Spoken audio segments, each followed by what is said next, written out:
Salut mes nakamas, c'est le Doc, j'espère que vous allez bien. Un nouveau décor pour cette critique analyse. Normalement ce décor je ne voulais pas vous le présenter avant le mois de septembre, je voulais l'utiliser seulement que pour la rentrée. Mais on va l'utiliser pour cette vidéo, pour qu'on en parle ensemble, pour qu'on se sente bien. Ce chapitre était absolument dingue, il est tombé au bon moment. Après une semaine de repos, avant le chapitre 944 dont on va parler dans cette vidéo. Et pourquoi il est tombé au bon moment aussi? Parce que la semaine dernière, je vous l'avoue, j'allais pas bien. Franchement, j'allais pas bien du tout. J'ai enchaîné les conventions depuis ce début d'année avec le musée qui prend de plus en plus d'importance, qui demande de plus en plus d'investissement. J'ai dû faire une sorte de micro burn-out. J'ai toute une fatigue qui est sortie et franchement, j'avais pas la patate, ça allait pas du tout. Vendredi matin, je me suis levé, j'ai lu le chapitre et le chapitre m'a donné une telle patate. Comme je l'ai écrit sur Twitter, One Piece devrait être remboursé par la sécurité sociale. Ça a été encore mieux que des médicaments. C'est-à-dire que là, j'ai une patate de fou. Je vis One Piece, c'est vraiment quelque chose de vrai. Je ne sais pas comment vous avez été après ce chapitre, mais c'était un truc absolument de dingue. L'autre chose aussi, c'est que je suis content d'avoir évité les spoils. Déjà à cause de Game of Thrones, mais surtout je n'ai pas été spoilé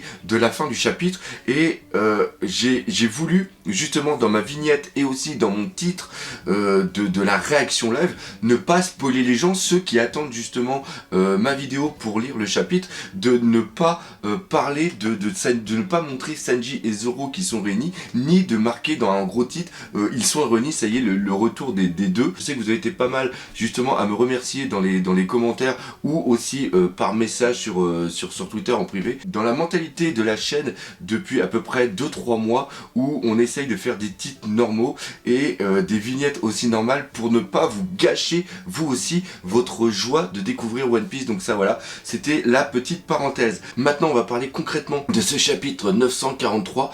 On va essayer de ne pas trop partir dans tous les sens. On va l'orienter vraiment sur 3 axes. Premièrement, le flashback. D'ailleurs, Ichiroda s'améliore dans le flashback, on va en parler. Deuxièmement, on va parler des smiles. Grande force encore une fois d'un point de vue narratif d'Ichiroda. Et enfin on va parler de Zoro et de Sanji et de leur future confrontation. Le chapitre commence par un flashback et ce qui est vraiment excellent, c'est qu'on a la mort de Tonoyasu. D'habitude Oda prend un temps absolument énorme pour faire un long flashback, alors que là les flashbacks sur Tonoyasu sont vraiment très courts. Ils ne font pas plus que 1 ou 2 pages. On a l'impression que Wano Kuni, il va y avoir beaucoup d'informations et que ça va être très long, donc il ne faut pas qu'ils perdent de temps inutilement. D'habitude, on aurait eu carrément un chapitre peut-être pour faire cette mise en place du flashback sur Tonoyasu. Ce que j'ai adoré, c'est le fait d'avoir une sorte de genèse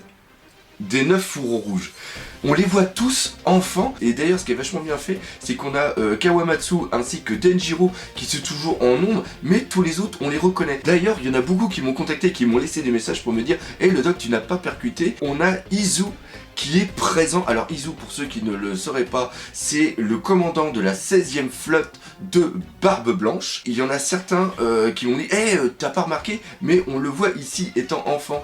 Non, ce n'est pas lui. Personne qu'on a l'impression que c'est Izu, c'est tout simplement Okiku quand elle est jeune. Parce que rappelez-vous, le flashback date d'il y a plus de 20 ans. Il doit dater même, je pense, de plus de 30 ans parce qu'ils sont jeunes et on voit qu'au moment où il y a la destruction du clan Kuzuki, au moment où justement il y a le voyage dans le temps, Kenjuro, Okiku, Kinemon, et Raizo, ainsi que Momonotsuke, on apprend que ce sont des jeunes, j'allais dire des jeunes trous du cul, oui, ce sont des jeunes qui font un petit peu la merde, mais ils reconnaissent en Oden leur chef et je pense même qu'il les a sauvés de quelque chose, de leurs conditions complètement lamentables. On a Yasuie qui donne l'argent pour que les 9 fourreaux puissent devenir quelqu'un, parce que plus tard ils seront la garde rapprochée de Oden qui va devenir le Shogun et même ils vont devenir les protecteurs de Wano Kuni. Et ça c'est très important parce que ici on nous annonce que ça sera les 9 fourreaux ensemble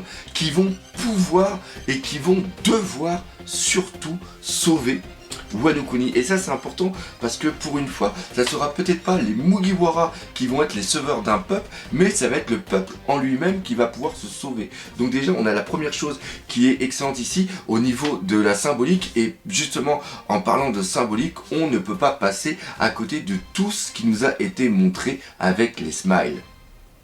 On va pas se mentir, au niveau de la construction des méchants, Ichiro Oda est vraiment très bon. Il nous a toujours fait détester des personnes, parfois il nous a fait comprendre comment ils sont devenus. Le plus bel exemple là-dessus, c'est tout simplement Doflamingo. Doflamingo, c'est un pourri, on sait qu'il est né comme ça, mais on sait qu'il a eu toute une enfance qui l'a fait devenir ainsi.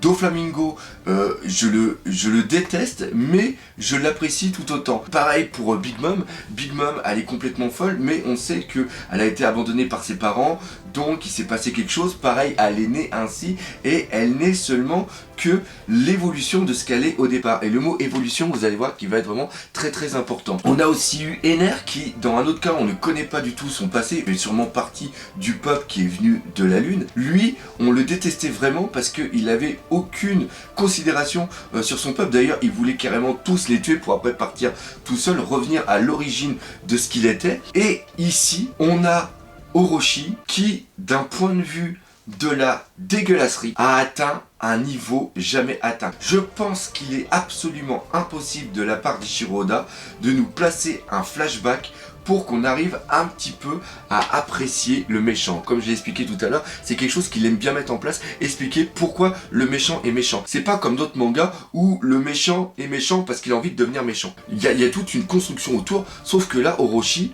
on a l'impression que ce mec-là, c'est la pourriture incarnée. J'en arrive même à un point où je veux que Orochi meure à la fin. Et là, c'est très important, parce que vous vous rappelez de ce qui s'est passé à la fin de l'arc Zou, quand il y a Momonosuke qui est à genoux devant Luffy, il demande bien à Luffy de tuer Orochi. Je pense que la construction du personnage d'Orochi est vouée, peut-être pour la première fois, et là on passerait vraiment dans quelque chose de vraiment mature et sombre de l'œuvre, où on va avoir la mort d'un méchant, la mort d'un antagoniste. Alors on va expliquer en quoi il est pourri. On reprend la chose à la base, c'est-à-dire que le smile, qui est ce fruit du démon artificiel, on en entend parler dans le chapitre 504 au niveau de Shabondi. Pour ceux qui se posent encore la question, j'avais fait une vidéo il y a plus de 2 ans sur les 10 faits sur One Piece, et justement j'en parle de ça à l'intérieur. On a cru que le smile était un nom donné comme ça au hasard. On ne voyait pas de logique dans ce nom. Et c'est là où on voit la pourriture des personnes, Kaido, Doflamingo et César, qui ont donné le nom Smile au fruit, parce que quand il ne fonctionne pas, les gens se retrouvent avec qu'une seule émotion, c'est-à-dire un putain de sourire sur les lèvres, et ils ne peuvent pas faire autre chose. On fait aussi un petit rappel pour bien comprendre comment fonctionnent ces fruits artificiels. Au niveau de Punk Hazard, il y a un liquide qui est créé qui s'appelle le SAD. Après, ce liquide est envoyé à Dressrosa, et dans l'usine, elle est, grâce au Tontatas, elle est appliquée sur les fruits que eux ils font pousser, et après les fruits évoluent pour devenir des fruits artificiels. Il faut savoir déjà que dans cette conception de fruits, un fruit sur 10 arrive à évolution. Et une fois que ce fruit est arrivé à évolution, un fruit sur 10 évolué a la capacité de vraiment transmettre un aspect animal de sa personne. Les 9 autres, eux, sont tout simplement avec un putain de rictus. Et l'autre différence qui est vraiment importante entre le véritable fruit du démon et le fruit du démon artificiel, c'est que le fruit du démon, quand tu le croques, il perd toute sa capacité, vu que l'essence du fruit a été transmise à la personne. Et bien quand une personne la croque et après a le rictus, et bien le fruit conserve encore cette capacité. Alors que le smile qui fonctionne, quand il est croqué, il ne peut pas être réutilisé. César, Doflamingo et Kaido ont justement donné le nom smile au fruit comme une sorte de pied de nez, alors que lui, Orochi, au niveau de la putasserie, atteint un level encore plus élevé. Il y avait le village d'Ibisu, les mecs là-bas, ils mouraient de faim, pleuraient, ils étaient tristes, et ça énervait Orochi, et donc il a décidé, en le camouflant, de leur donner les fruits dans justement les restes de Wano Kuni, de la capitale des fleurs, pour, consciemment, Orochi fait ça de façon consciente, pour que tous les autres mangent les fruits et ainsi ne puissent plus montrer leur tristesse. Et là où Ichiro Oda est vraiment très très fort, c'est que tout ça, il nous avait donné aucun détail en amont. On pensait tous que soit le fait de rigoler était lié au puits, ou on pensait que c'était une philosophie de la vie, c'est-à-dire que ça montrait que les personnes d'Ibisu avaient vraiment un mental à toute épreuve, où ils se contentaient du minimum et faisaient une sorte de pied de nez au destin en disant, eh bien, on est pauvre, mais ça ne nous empêchera pas d'être heureux. Non, ici c'est encore pire, c'est-à-dire que c'est quelque chose qu'ils subissent. Ils subissent la pauvreté, ils subissent la famine, ils subissent la mort et ils subissent ce qu'ils sont. C'est-à-dire qu'ils ne peuvent pas exprimer ce qu'ils ressentent. Et là, on va arriver sur une autre symbolique qui est vraiment excellente et qui fait un petit peu écho avec le Germa, c'est tout simplement sur les manipulations génétiques. Le fait d'avoir des sentiments est quelque chose qui nous rend humains.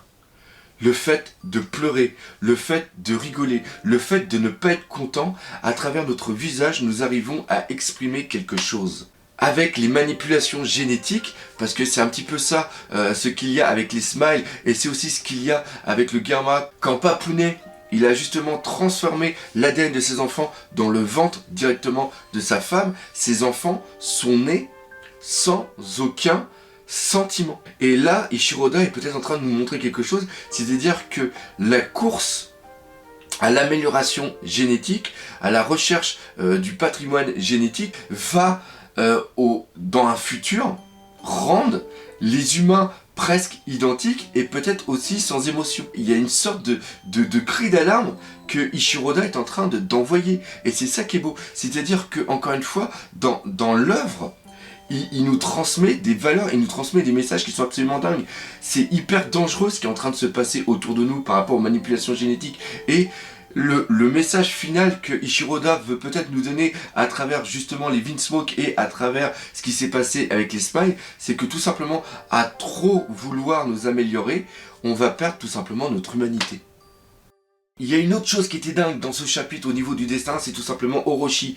Orochi veut pas qu'on se moque de lui et il en veut justement à Otoko d'avoir rigolé de s'être moqué de lui. Et ce qui est absolument dingue, c'est que Otoko est comme ça aussi à cause du fruit qu'elle a mangé. Ça veut dire que Orochi en veut à la petite alors que c'est lui qui est à la base de ce qu'elle est devenue.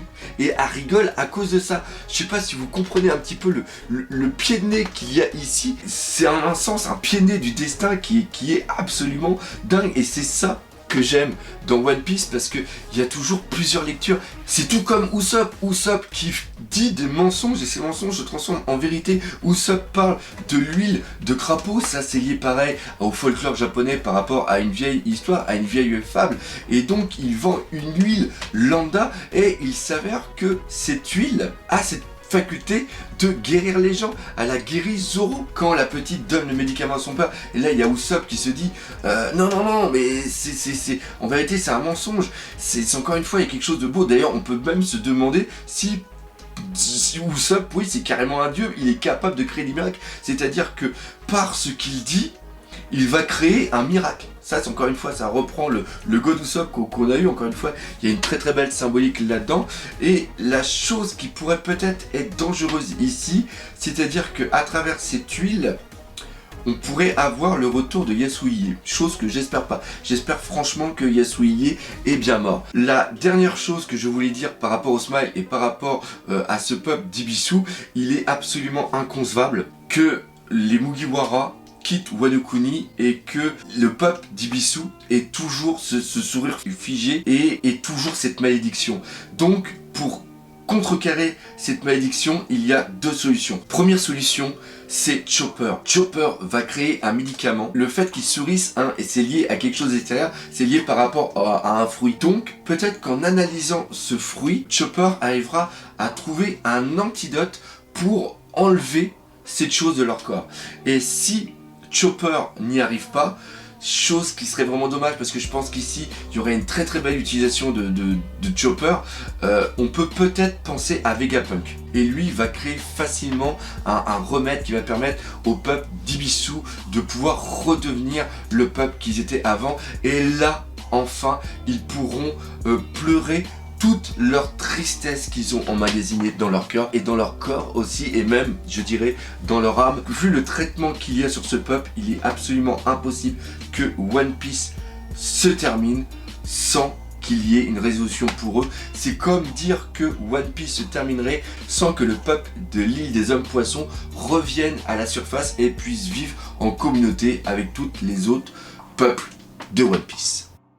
Maintenant, on va parler de Zoro et Sanji. Ça fait plus de 5 ans et demi qu'on ne les a pas vus sur une même case et on savait qu'à Wano Kuni, ils allaient obligatoirement se rencontrer, mais je pensais pas que ça allait se passer comme ça. Je pensais que c'est quelque chose qui allait monter, où à travers les cases, on allait les voir se rencontrer et que la hype allait monter en nous. Et là, c'est encore plus beau, c'est-à-dire qu'ils sont à deux coins différents devant l'exécution de Tonoyasu, et là, ils arrivent ensemble pour sauver Otoko. Orochi donne une raison aux deux d'intervenir, et ça se voit à travers le regard qu'ils ont tout au long de ce chapitre. Et en un sens, Otoko a été le catalyseur de la colère de Zoro et de Sanji, et d'une colère qui va peut-être mettre justement de côté la colère qu'a Zoro pour Sanji. On se rappelle ce qui s'est passé au niveau de l'arc Zou, où Zoro avait dit c'est même pas la peine d'aller le sauver, il s'est foutu dans la merde tout seul, on a d'autres problèmes avec justement Wano Kuni et aussi un autre empereur, on va pas se foutre Big Mom, un autre empereur ado.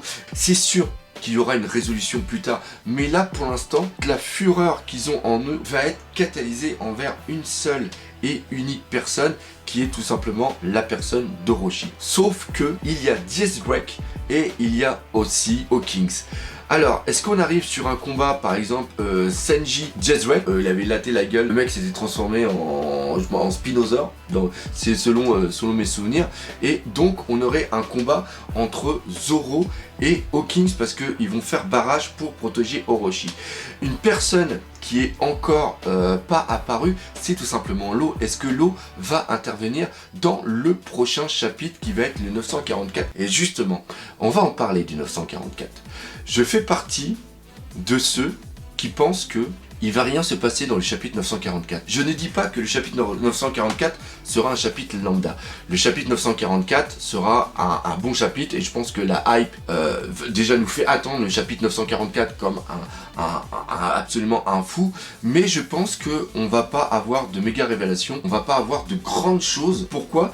Parce que tout simplement, imaginez le travail que ça doit être de mettre une action précise à un chapitre. Au moment où Ishiroda a dessiné la page, l'artwork couleur avec le 944, c'est quelque chose qui est beaucoup trop long. Alors certains me diront oui mais regarde, le smile date du chapitre 504, alors que là on a seulement que l'explication vraiment concrète dans ce chapitre 943. Oui, vous avez raison, sauf que là c'est seulement une explication par rapport à un nom qui est le smile. Quand Disco et au téléphone avec Doflamingo, quand il parle justement des smiles, il n'y a pas un truc avec un chiffre qui est quelque part, il n'y a pas un foreshadowing avec une sorte de numéro de chapitre. Il n'avait pas une raison d'expliquer le smile dans un chapitre précis. Si il veut faire quelque chose de précis avec Zoro lié à un chapitre qui est le 944, imaginez le travail, du point de vue de la narration et d'un point de vue de la structure. C'est quelque chose qui est quasi impossible. La seule chose qu'il y a par rapport à ce 944, c'est tout simplement par rapport aux dates qu'il y a dans One Piece. On sait que Norland était vivant dans la période 1100, je crois que c'est en 1122 d'ailleurs qu'il atteint, qu'il part en mer pour aller découvrir la mystérieuse cité d'or, on va l'appeler comme ça. Le fait que Zoro soit assis sur une tombe qui date de 944 est quelque chose qui est normal, parce que c'est après le siècle oublié, on sait qu'il y avait déjà des civilisations qui étaient présentes, donc c'est un cimetière lambda. Et la dernière chose aussi, c'est que comme il l'avait dit, Ichiro Oda est au courant de toutes les théories qu'il y a, et je pense qu'il va faire un pied de nez. Alors oui, il y a une hype, oui, il y a quelque chose qui est créé, mais j'attends, en étant hyper dubitatif, ce chapitre 944. Maintenant, on verra dans quelques jours si j'ai raison ou si j'ai tort. Vous, dans les commentaires, dites-moi ce que vous attendez de ce chapitre 944. Dites-moi s'il va y avoir une révélation pour Zoro, s'il va y avoir la mort de Zoro, s'il va se passer quelque chose. La mort de Zoro la mort de Zoro est absolument inconcevable. Enfin, je sais pas, mais la mort de Zoro, je vois rien. Même une révélation sur son passé qui va être introduite en un flashback dans le chapitre prochain, par rapport à comment se termine ce chapitre 943, pour moi, d'un point de vue narratif, c'est implaçable, c'est absolument impossible. Donc pareil, hein, toujours comme je l'ai dit, faites vivre dans les commentaires. Donc voilà, c'est là-dessus que se termine cette critique et analyse de chapitre. Si vous avez apprécié, comme d'habitude, n'hésitez pas à me soutenir sur Tipeee et aussi sur Utip. Partagez, parlez autour de vous, laissez des commentaires et surtout, on n'oublie pas le principal, One Piece, c'est la vie. Allez, salut mes Nakama.